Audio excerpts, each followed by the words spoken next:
Max Wade stole Guy Fieri's Lamborghini. And somehow, that wasn't the biggest mistake he made. At 4 in the morning, 16-year-old Max Wade climbed onto the roof of a luxury car dealership.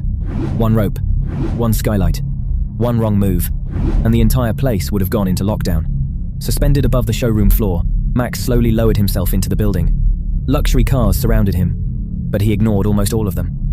He'd already chosen his prize, a bright yellow Lamborghini Gallardo Spider. Not just any Lamborghini. It belonged to celebrity chef Guy Fieri. He'd only left it there to be serviced. Within minutes, it was gone. The theft was so clean it almost felt impossible. Max opened the locks, disabled the alarm, started the engine, and disappeared before anyone realized the car was missing. That should have been the craziest thing Max ever did. It wasn't. Most people would have sold the Lamborghini. Max didn't. He rented a storage unit, rolled down the metal door, and hid the car inside. Like a trophy. Most days it stayed there. But whenever Max wanted someone to notice him, he knew exactly which car to drive. Because around the same time, Max had another business. If local teenagers wanted fake IDs, they knew exactly who to text. That's how he met Eva. She was funny, confident, and completely out of his league. Max genuinely believed the Lamborghini could change that. Sometimes he'd pull up beside her in the bright yellow sports car, waiting for her reaction, waiting for her to finally see him differently. She never did. Eva wasn't interested in Max. She just wanted another fake ID. Still, they kept texting, mostly about the fake ID. Max convinced himself it meant something more. Then Valentine's Day arrived.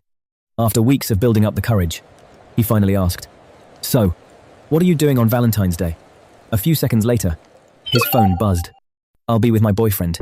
Max stared at the message, read it again. Then again. It wasn't just rejection.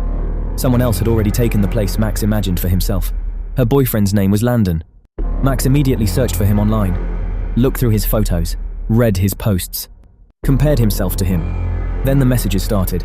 Threats, insults, challenges. None of it impressed Eva. If anything, she wanted even less to do with him. Most people would have accepted it. Max convinced himself there was only one obstacle standing between him and the life he wanted. Landon. 2 months later, that obsession became a plan. Max bought a black motorcycle helmet, black riding gear, a motorcycle, everything chosen for one reason. Nobody would recognize him. The next day, he loaded a gun, started the motorcycle, and rode toward Landon's house. When he arrived, Landon was sitting inside his pickup truck. Max slowly pulled alongside him, one hand on the handlebars, one hand on the gun. He raised it toward the driver's window. What Max couldn't see was Eva. She was sitting in the passenger seat, only a few feet away. Max pulled the trigger. 5 shots. Glass exploded. Landon and Eva threw themselves down inside the truck. Then, everything went wrong. Max dropped the gun. Just for a second. But that second was enough. Landon slammed the truck into gear, hit the accelerator, and escaped. They sped to a nearby restaurant, locked themselves inside, and called 911. By the time officers arrived, the shooter had vanished. At first, detectives had almost nothing, just blurry surveillance footage from a nearby gas station. Then, 2 detectives noticed something unusual. The helmet. Both of them rode motorcycles, and they recognized the brand immediately. Only one store nearby sold that exact helmet. When detectives checked the shop's security cameras, there was Max, buying the helmet, buying the black riding gear. The disguise he'd trusted was now one of the strongest pieces of evidence against him. Then investigators uncovered something else. For weeks, Max had been threatening Landon online. Now the pieces fit together. But detectives still waited. They wanted the gun, the motorcycle, and whatever else Max had hidden. So they asked Eva for help. She called Max, pretended she still needed another fake ID. Then she asked one simple question. "Can you bring the Lamborghini?" Max couldn't resist. He opened the storage unit. The bright yellow Lamborghini was exactly where he'd left it. He climbed inside, started the engine, and drove away. Detectives spotted the Lamborghini almost immediately. They weren't following Max anymore.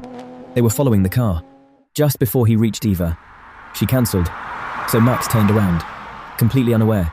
He was leading detectives exactly where they wanted to go. Back to the storage unit. Inside, they found everything.